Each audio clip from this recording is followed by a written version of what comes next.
Sin proceso no hay transformación. Odiosa, 4ª temporada. El éxito es aquí. Bienvenido.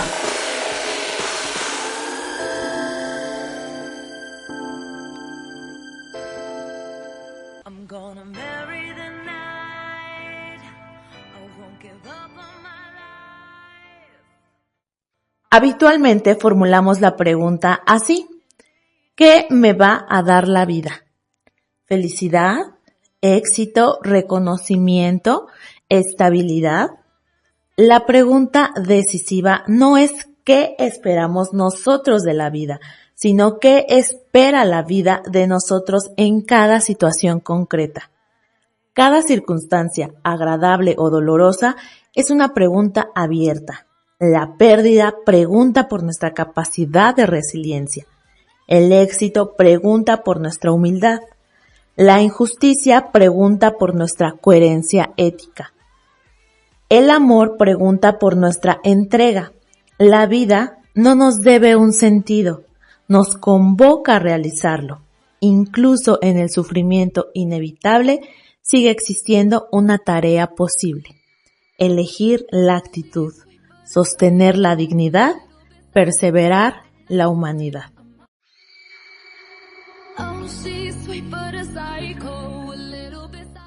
Hola, ¿cómo están? Bienvenidos a un episodio más de Odiosa. Gracias por acompañarme una semana más y en este último episodio de la 4ª temporada de Odiosa.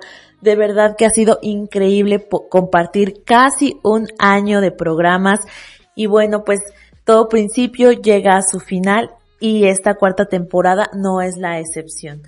Por supuesto que van a haber más temporadas con nuevos temas, con invitados que ya tenemos el gusto de que sean parte de este programa de manera frecuente y aquí estaremos siempre. Este último episodio está increíble y los va a dejar analizando bastante acerca de cómo estamos reaccionando ante la vida. Porque no solamente es estar esperando que nos lleve la corriente y nosotros no hacer absolutamente nada. Quizá el título de este episodio llame bastante tu atención por la manera en que elegí ponerlo, pero te voy a desglosar qué es lo que significa eso. Los seres humanos estamos llamados a algo más que a sobrevivir. Estamos llamados a responder, a asumir, a significar, a habitar nuestra existencia con presencia radical. ¿Qué significa vivir solo de cuerpo presente? Significa realizar actos sin implicación interior, escuchar sin atender, amar sin entregarse, trabajar sin propósito, perder sin llorar, ganar sin disfrutar. El cuerpo cumple con funciones biológicas, pero la vida humana no se reduce al metabolismo y movimiento. La existencia implica conciencia, intención, elección. Cuando alguien vive ausente de sí mismo, no necesariamente colapsa. Puede continuar durante años en esta modalidad automática, pero algo profundo se erosiona: la dignidad interior. La ausencia no siempre es dramática, a veces es discreta, casi elegante. Se disfraza de productividad, de fortaleza, de madurez, pero bajo esa apariencia hay una fractura: la desconexión entre acción y sentido. Se puede cumplir con las obligaciones, sostener conversaciones automáticas, publicar sonrisas en fotografías y aún así no estar. El cuerpo participa, la conciencia se repliega, el calendario avanza, el sentido se diluye. El gran riesgo de nuestra época no es el sufrimiento, sino la anestesia. No es la tragedia, sino la superficialidad. No es el dolor, sino la desconexión. No hay que preguntarle a la vida qué puede ofrecernos, sino entender que la vida nos pregunta a nosotros. Cada situación, incluso la más adversa, es una interpelación, Nos coloca frente a la responsabilidad de responder con una postura, con una decisión, con una orientación de espíritu. Vivir entonces no es simplemente transcurrir, es contestar. A veces estamos inmersos en un vacío existencial y ese vacío existencial no es un ruido estridente ni una crisis escandalosa, es más bien un silencio, una sensación sutil y persistente de que algo falta, aunque externamente todo parezca estar en orden. Es levantarse cada mañana, cumplir con las obligaciones, conversar, trabajar, sonreír para las fotografías, para las redes sociales y aún así experimentar una desconexión profunda con el propio sentido de estar vivo. El vacío existencial se manifiesta en el aburrimiento crónico, en la sensación de que nada es suficientemente significativo, en la búsqueda compulsiva de distracciones o placeres que llenen momentáneamente la sensación de hueco interior. Sin embargo, lo que realmente se anhela no es el estímulo, sino el propósito. No es ocupación, sino significado. Este término de vacío existencial fue desarrollado por Viktor Frankl en su obra El hombre en busca del sentido, donde describe esta experiencia como una de las grandes problemáticas del ser humano moderno. Para Frankl, cuando la vida deja de percibirse como una tarea que nos interpela y se convierte en una rutina automática, aparece una sensación de vacío que no siempre se reconoce como tal. No se trata necesariamente de tristeza o depresión clínica, es más bien una falta de dirección, una pérdida de significado. En los campos de concentración nazi, donde él escribió en su interior lo que después sería este libro, El hombre en busca de sentido, Frankl observó algo radical. Quienes tenían un para qué podían soportar casi cualquier cómo. No sobrevivían los más fuertes físicamente, sino aquellos que conservaban una razón para vivir. Estar solo de cuerpo presente es precisamente lo contrario. Es haber perdido el para qué.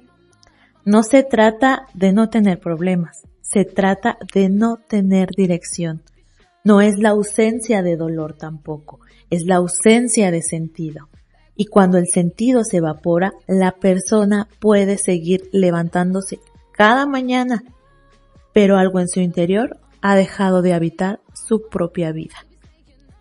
Hablar de vacío existencial no es hablar de fracaso, sino de una oportunidad, la posibilidad de detenerse, escuchar la pregunta que la vida formula y asumir la responsabilidad de responder. Porque el vacío no es el final del camino, es un espacio donde puede comenzar la búsqueda auténtica de sentido. El sufrimiento, paradójicamente, no es el mayor enemigo del ser humano. El sufrimiento puede intensificar la conciencia, puede obligarnos a elegir, puede confrontarnos con nuestra profundidad. Lo verdaderamente peligroso es la superficialidad que adormece la pregunta por el sentido. Es la desconexión que convierte la vida en un trámite. El sentido no siempre elimina el dolor, pero lo vuelve soportable. No siempre cambian las circunstancias, pero transforma la experiencia interna de quien las atraviesa. Y aquí está la diferencia entre sobrevivir y habitar la existencia con presencia radical. Sobrevivir es adaptarse mecánicamente, es hacer lo necesario para continuar. Habitar es asumir conscientemente que cada momento exige una respuesta ética, emocional y espiritual. Es reconocer que incluso el sufrimiento tiene un potencial de significado si se le enfrenta con dignidad. es comprender que no somos solo víctimas de lo que ocurre, sino responsables de cómo nos posicionamos ante ello.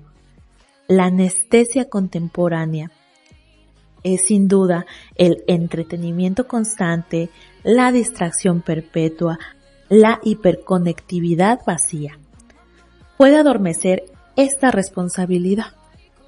Cuando todo es inmediato, superficial y fugaz, dejamos de escuchar la pregunta que la vida nos formula. Y sin pregunta, no hay respuesta. Sin respuesta, no hay sentido.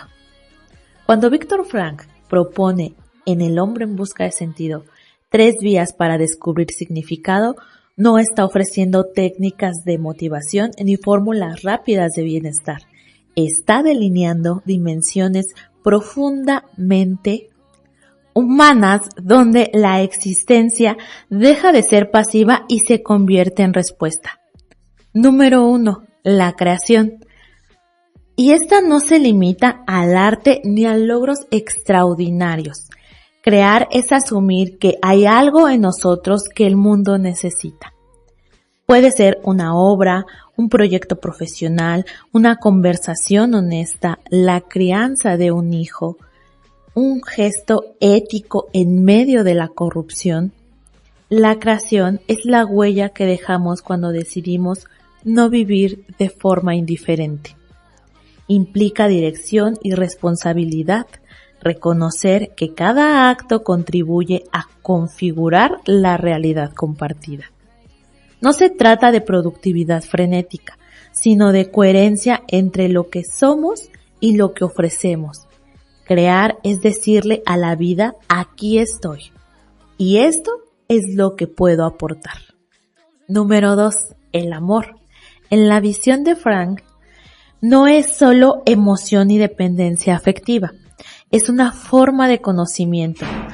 Amar es percibir la esencia del otro, reconocer su singularidad irrepetible y acompañarla en su despliegue. Cuando amamos verdaderamente, dejamos de usar al otro como medio para nuestra seguridad emocional y comenzamos a contemplarlo como un fin en sí mismo. Esa mirada transforma, nos saca del aislamiento narcisista y nos coloca frente a la grandeza de otro ser humano.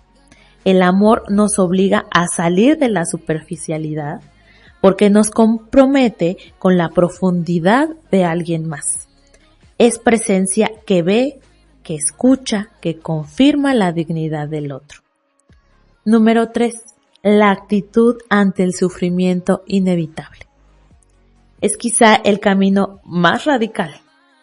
Frankl no glorifica el dolor, distingue con claridad entre sufrimiento que puede evitarse y aquel que es ineludible. Cuando no podemos modificar la circunstancia, todavía podemos decidir la postura interior. Esa elección no elimina la herida, pero preserva la dignidad.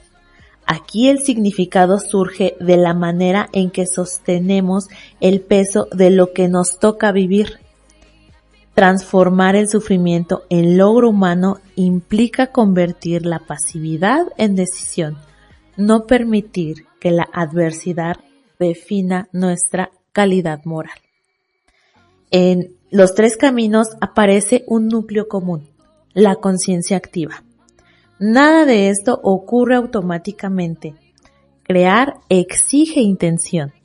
Amar requiere una apertura vulnerable. Asumir el dolor demanda valentía interior. En todos los casos, el sentido no se encuentra como un objeto externo.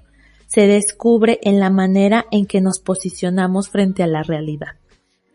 Hay además un elemento silencioso que nos atraviesa.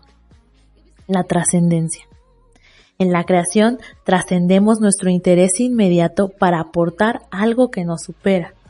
En el amor trascendemos el yo para encontrarnos con un tú.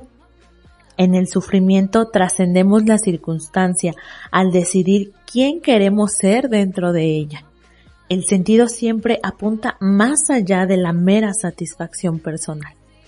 Por eso, para Frankl, la pregunta central no es ¿qué espero de la vida?, sino qué espera la vida de mí en esta situación concreta. Cada momento contiene una posibilidad única de significado que nadie más puede realizar en nuestro lugar. Esa singularidad es lo que convierte la existencia en tarea. Y así, la presencia no es solo estar físicamente, sino involucrarnos espiritualmente. Es aceptar que vivir implica responder con lo mejor de nuestra libertad interior. Y en esa respuesta, creando, amando o sosteniendo con dignidad lo inevitable, la vida deja de ser un tránsito vacío y se convierte en vocación. Responder es asumir que nuestra existencia no es un accidente sin dirección.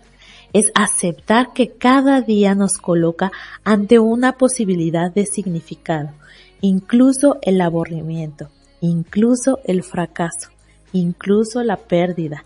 Son terrenos donde se decide quién somos. Por eso el gran riesgo no es el dolor. El dolor puede ser atravesado con sentido. El verdadero riesgo es la desconexión que nos hace pasar por la vida sin habitarla. Frank no romantiza el sufrimiento. Por supuesto que no, pero afirma que cuando el sufrimiento es inevitable, puede convertirse en logro humano si se asume con dignidad. Lo que destruye entonces no es la herida, sino la ausencia de propósito.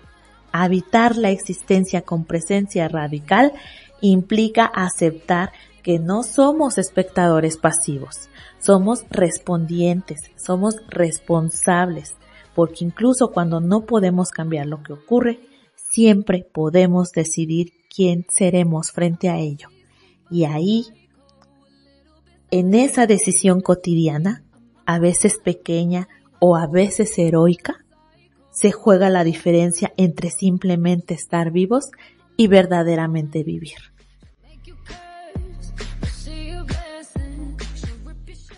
Y en el bloque anterior te estuve hablando acerca de el dolor y el sufrimiento. Y seguramente todos hemos escuchado esta frase. El dolor es inevitable, pero el sufrimiento es opcional. Pero esta frase es verdadera. No todo dolor puede evitarse, pero el sufrimiento prolongado muchas veces viene de la resistencia a aceptar la realidad. Aceptar no es resignarse, es reconocer lo que es para poder actuar. La negación prolongada prolonga el sufrimiento. La diferencia entre el dolor y el sufrimiento es que el dolor es inevitable.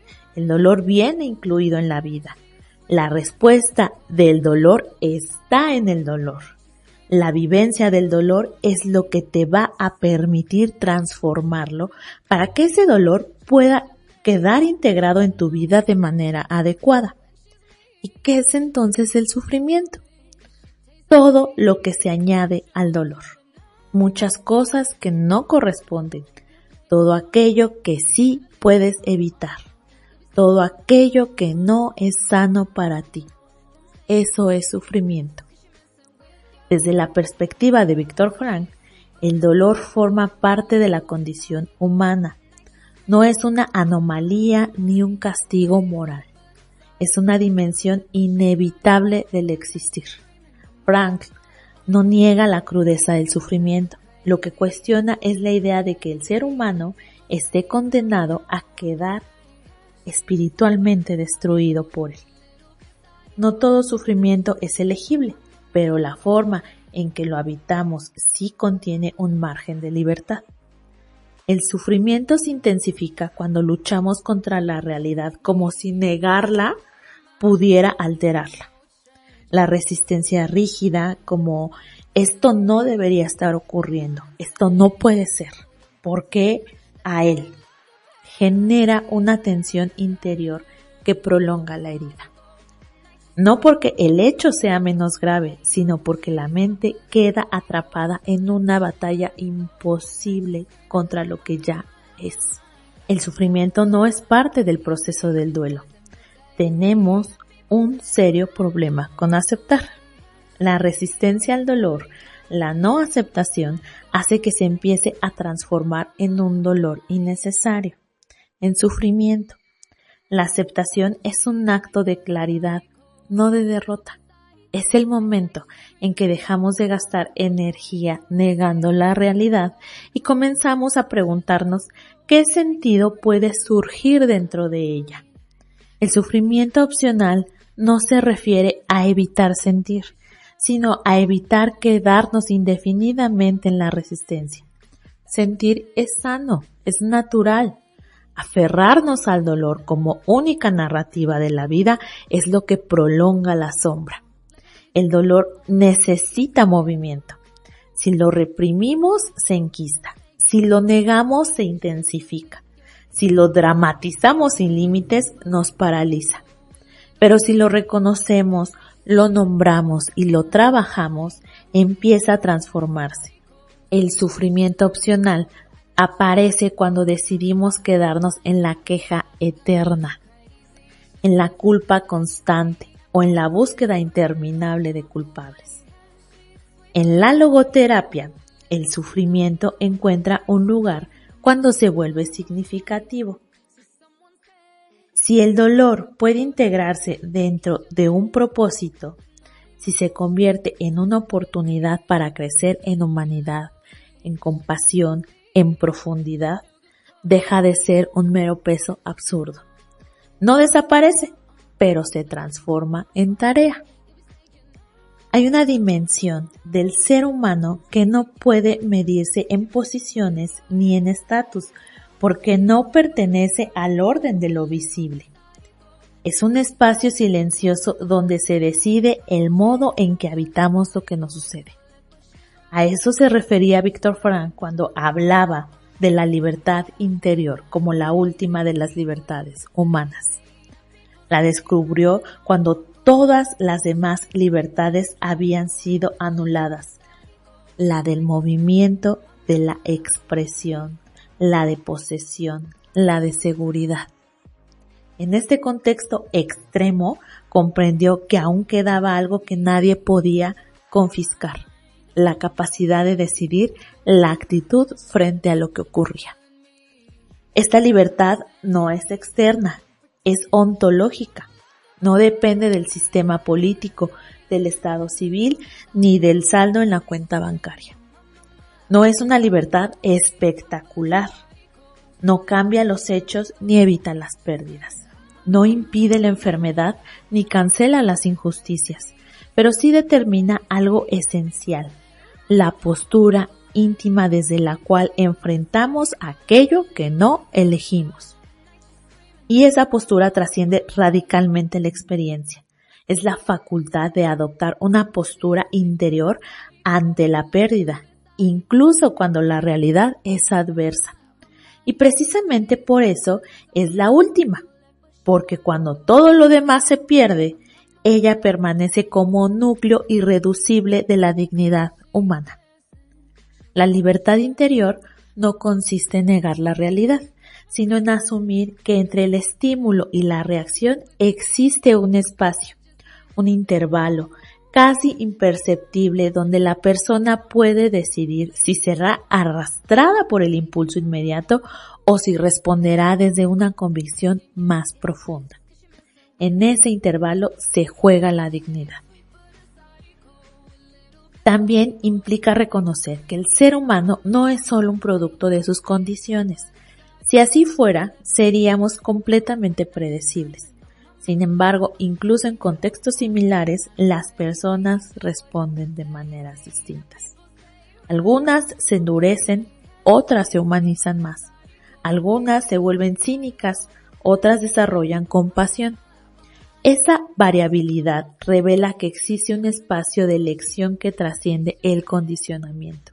Ejercer la libertad interior no significa endurecerse ni volverse invulnerable. Significa reconocer que aún en la vulnerabilidad hay una elección posible. Puede que no podamos elegir lo que nos ocurre, pero sí podemos elegir si responderemos con resentimiento o con aprendizaje, con desesperanza o con resistencia serena, con cinismo o con coherencia. La libertad interior está íntimamente ligada a la responsabilidad. No es solo un derecho, es una tarea. Si puedo elegir mi actitud, entonces ya no puedo atribuir completamente mi modo de estar en el mundo a los demás. Esa comprensión puede resultar incómoda porque implica madurez. Significa aceptar que incluso en el dolor tengo un margen de decisión. Renunciar a esta libertad es más común de lo que parece. Ocurre cuando atribuimos completamente nuestro estado interno a lo que otros hacen o dejan de hacer. Cuando decimos, soy así porque me trataron así. Cuando justificamos nuestra amargura, nuestro resentimiento o nuestra apatía como consecuencias inevitables del entorno. En ese momento dejamos de ser protagonistas de nuestra vida interior y nos convertimos en territorio ocupado por las circunstancias. Pero esta libertad no es automática, requiere conciencia. Surge en el instante en que interrumpimos la reacción impulsiva y nos preguntamos, ¿quién quiero ser frente a esto? Esta pregunta desplaza el foco de lo que nos sucede hacia la forma en que decidimos vivirlo. Nos devuelve protagonismo, pero también exige responsabilidad. No es cómoda, porque implica admitir que nuestra actitud ya no puede atribuirse únicamente al exterior. Implica aceptar que cada día somos convocados a decidir quiénes queremos ser frente a lo que vivimos. Y esa decisión repetida en lo cotidiano configura el carácter. Frank observó que quienes conservaban esta libertad interior podían sostener un sentido, aún en circunstancias deshumanizantes. No porque negaran la realidad, sino porque se negaban a que la realidad les arrebatara su postura ética. Podían ser privados de todo, excepto de su manera de mirar lo que vivían. Pero en la vida cotidiana esto no es menos decisivo, Se manifiesta en cómo afrontamos una decepción, en cómo gestionamos una crítica, en cómo sostenemos un compromiso cuando la motivación inicial se ha desvanecido. Es la capacidad de no dejarnos reducir a la reacción automática. Se expresa en decisiones aparentemente pequeñas, como no responder con violencia a la agresión, no permitir que una pérdida nos convierta en resentimiento permanente, no dejar que el fracaso anule la experiencia. Son actos silenciosos, pero profundamente transformadores. No quedarse solo de cuerpo presente implica precisamente eso. No permitir que la vida se reduzca a un encadenamiento de respuestas mecánicas. Significa habitar conscientemente cada experiencia, aún las incómodas, sabiendo que siempre hay una postura posible que afirma nuestra humanidad. La libertad interior es el último territorio, porque cuando lo demás se tambalea, es lo único que garantiza que seguiremos siendo autores de nuestra historia. Puede que no controlemos el argumento completo, pero siempre podemos decidir el tono con el que lo narramos y la calidad ética con la que lo vivimos. No eres tu dolor. El dolor es una experiencia que atravesamos, no una definición de quién eres. Desde esta perspectiva, la mayor traición no es que la vida nos duela, sino que nosotros mismos renunciemos a nuestro poder de reconstrucción, porque mientras podamos elegir cómo nos posicionamos frente a lo vivido, seguimos siendo protagonistas de nuestra historia.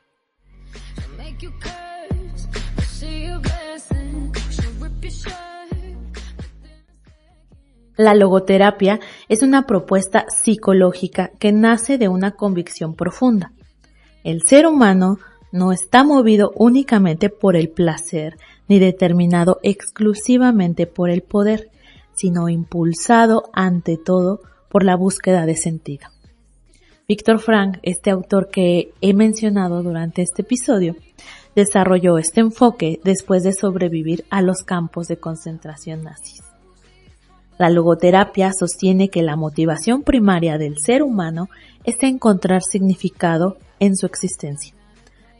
Entonces, esta disciplina pone el foco en el futuro y en la responsabilidad. Parte de una premisa poderosa. La vida siempre tiene sentido, incluso en las situaciones adversas. Aunque ese sentido no siempre sea evidente de inmediato. La tarea del individuo no es inventarlo arbitrariamente, sino descubrirlo. Hablar del sentido no es formular una pregunta abstracta, sino entrar en el núcleo mismo de la experiencia humana. No vivimos únicamente acontecimientos, vivimos interpretaciones, decisiones y posturas frente a esos acontecimientos. Sin embargo, el sentido no se presenta en un solo nivel. No es una respuesta simple a una pregunta única. Puede experimentarse en lo inmediato de una situación concreta, en la coherencia global de una vida entera y en la dimensión trascendente que supera nuestra comprensión. Uno de los sentidos es el sentido del momento, elegir cómo vivir tus momentos de vida. Hace que vayas teniendo conciencia, intención y sentido de los pequeños momentos que construyen la vida. Hace que frenes la vida, que pare el reloj, la prisa, la urgencia y que vivas con conciencia en los momentos. La conciencia del momento eleva el nivel de satisfacción, frena la cronopatía y la obsesión con el tiempo en donde se nos va la vida. El sentido del momento te ayuda a registrar la existencia, a estar en la vida. No te quedes en la vida solo de cuerpo presente. Quédate vivo. Y esto te ayuda a ir en la vida de una manera más profunda. Que no te dé miedo sentir la vida, porque a veces tenemos mucho en la vida, pero si estoy atento a otra cosa, me siento vacío, porque aunque lo tenga, no lo registro. 2. El sentido de vida. Todos esos momentos hacia donde vamos en nuestra vida. Hacia donde quieres encaminar tu vida, la felicidad que está en el camino. En el concepto aristotélico, la felicidad hace referencia a cultivar el espíritu humano, a hacer lo correcto y que el humano lo hagas una virtud. Este sentido de la vida lo podemos ver a un nivel personal, por ejemplo, ir siendo lo adecuado contigo, hablarte bien, vivir bien y el sentido de la vida social, dentro de nuestras posibilidades, que la humanidad no nos sea indiferente, contribuir, hacer conciencia social, que tu vida cotidiana la muevas desde el bien, desde la gratitud y desde los valores. El tercero, y algo un poco relacionado a lo que hablábamos en el bloque anterior, es el sentido último. Esto quiere decir cuando la vida no va como planeamos. Cómo después de estos giros te vuelves a plantar a la vida. Cómo retomamos el camino. Cómo después de esto te vuelves a encontrar para seguir avanzando en la vida. Elegir hacia dónde caminar. ¿Qué ruta voy a tomar? ¿Qué sentido voy a darle a mi vida ahora? Estos 3 niveles no compiten entre sí. Se articulan. Descubrir el sentido del momento fortalece el sentido de la vida y confiar en un sentido último sostiene cuando el momento concreto resulta doloroso o incomprensible. En la logoterapia, el ser humano no es un espectador pasivo del destino, sino un respondiente activo ante cada situación. El sentido no es una idea que se posee, sino una realidad que se realiza. Así, la existencia no se reduce a sobrevivir ni a acumular experiencias. Se convierte en una tarea continua de descubrimiento, responsabilidad y trascendencia, donde cada instante encierra una pregunta y cada vida una posibilidad única e irrepetible de significado. Ser protagonista de nuestra vida no significa que todo salga como queremos, sino que decidimos cómo participar en lo que nos toca vivir. No es tener el control absoluto de la historia, sino asumir el papel que nos corresponde con conciencia y responsabilidad. Muchas veces, después de una pérdida o de una experiencia dolorosa, podemos instalarnos en el lugar de víctimas permanentes. Y es comprensible, el duelo duele, la traición hiere, la enfermedad descoloca. Lo que nos pasa no siempre lo elegimos, lo que hacemos con eso, sí. Ahí comienza el protagonismo. Ser protagonista implica dejar de narrarnos únicamente desde la herida, no negar el dolor, pero tampoco convertirlo en una identidad. Es permitirnos llorar, enojarnos, sentir, pero luego preguntarnos, ¿ahora qué hago con esto? Esa pregunta nos devuelve poder personal, nos saca del papel secundario donde la vida parece decidirlo todo por nosotros. Desde el enfoque tanatológico, el protagonismo se relaciona con la responsabilidad afectiva con uno mismo. Es aprender a poner límites, a cerrar ciclos, a reconocer cuando una etapa terminó. Es dejar de esperar que otros reparen lo que nos dolió y comenzar a trabajar activamente en nuestra propia reconstrucción. Cuando resignificamos, dejamos de preguntarnos ¿por qué a mí? Y empezamos a preguntarnos ¿para qué ahora? No como una explicación mágica, sino como una oportunidad de crecimiento. Ser protagonista también implica elegir cómo nos hablamos internamente. No castigarnos eternamente por errores del pasado, no definirnos por fracasos, reconocer que somos más que nuestras pérdidas, que podemos cambiar el rumbo, aprender, reconstruir vínculos más sanos. No se trata de negar la vulnerabilidad, sino de habitarla con dignidad, porque el verdadero protagonismo no es una fuerza rígida, es valentía emocional. Es pedir ayuda cuando la necesitamos, es aceptar que algo terminó y atrevernos a empezar de nuevo. Es dejar de vivir en función de lo que otros hicieron o dejaron de hacer. Desde esta perspectiva, la vida no es algo que simplemente nos ocurre. Es un proceso en el que participamos activamente. Podemos quedarnos en la butaca, observando cómo pasan las escenas, o podemos levantarnos y asumir que, aunque no escribimos todo el guión, sí decidimos cómo interpretar nuestro papel. Así, llegamos a la conclusión de este episodio. No quedarnos de cuerpo presente implica no anestesiar el corazón.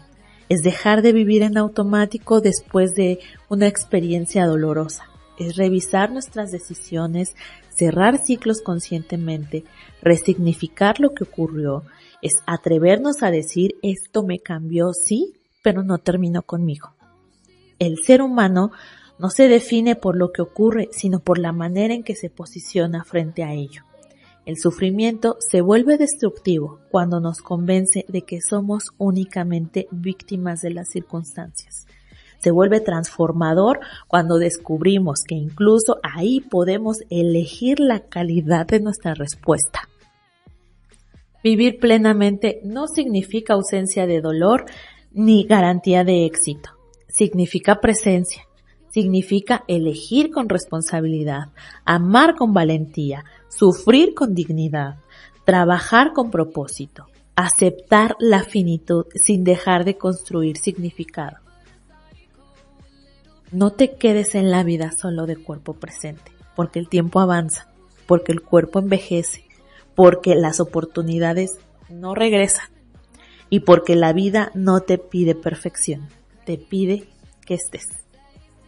Así llegamos al final de esta temporada. Ha sido maravilloso compartir contigo todos estos meses, cada uno de estos programas. Definitivamente sé que la vida cambió, sé que en esta temporada cambiaron muchas cosas en el exterior y en el interior de cada uno de nosotros y por supuesto en el mío.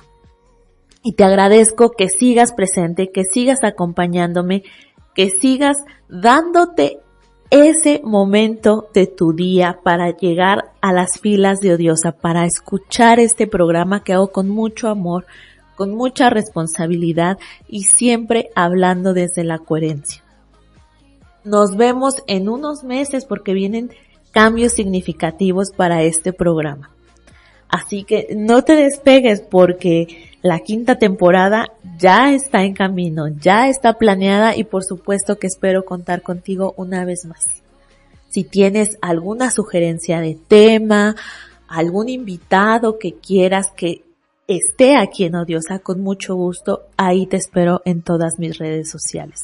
En Facebook me encuentras como Odiosa.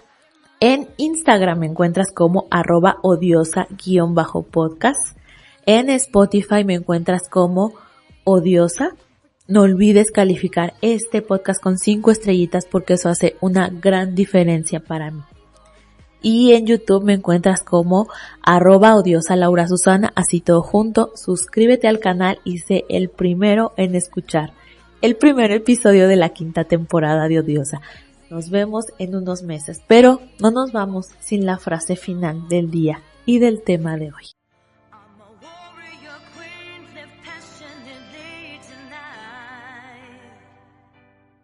A veces el futuro cambia rápida y completamente.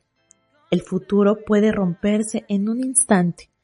Una llamada inesperada, una pérdida, una decisión ajena, un diagnóstico, un cambio abrupto de planes. Aquello que creíamos seguro se modifica sin pedir permiso y nos queda solo la opción de lo que haremos después. Podemos decidir tenerle miedo, quedarnos ahí temblando sin movernos o dar un paso hacia adelante, hacia lo desconocido y suponer que será perfecto. El sentido no depende de que el futuro cumpla nuestras expectativas previas, sino de la actitud con la que afrontamos su transformación.